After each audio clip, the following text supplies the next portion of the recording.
Welcome back. At the Times Network, we are always looking to create investor awareness and make financial matters simple for our viewers. Keeping up with our values, we present the second season of Nivesh ke Funde. On this edition, we discuss the different kinds of risks that are involved in mutual fund investing.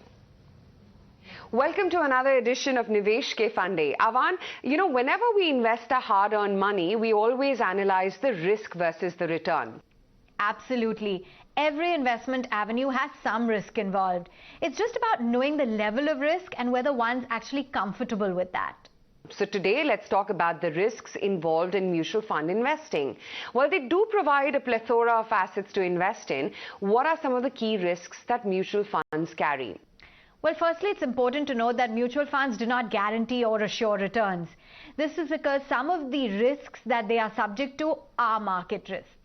Equity mutual funds are investing in stock markets and the markets are inherently volatile. So inadvertently, mutual funds also face the risk of being impacted by market turmoil.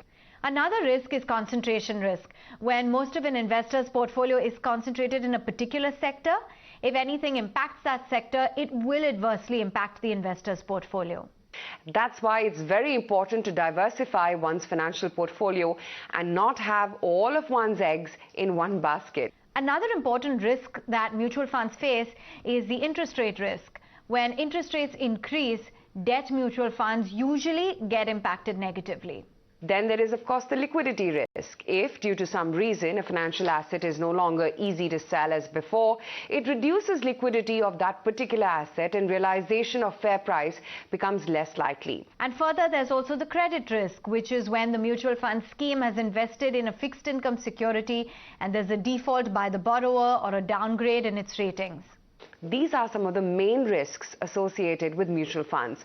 But we must always remember that the great investor Warren Buffett says about managing risks. Yes, he famously did say that risk comes from not knowing what you're doing. So it's important to know all the risks and then invest. That's all in this edition of Nivesh ke Funde. See you next time.